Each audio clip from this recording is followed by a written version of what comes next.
zay avy atao nitarika io raha koto mahalala dia faly manoatra anao a cover stand by misy eny tokoa tsy afaka mahavita na inona na ino tsika raha tsy miaraka amin'i Jesosy a mila magataka anazy isan'andro mba hitarika ny diantsika sy mamelombelona ny fanahintsika.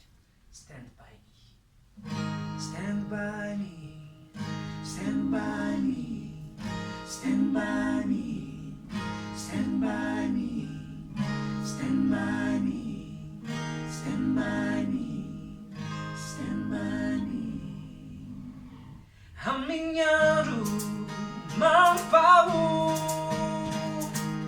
tsy misy antenay mitsony refeo ianao ray ny hazavana verina indray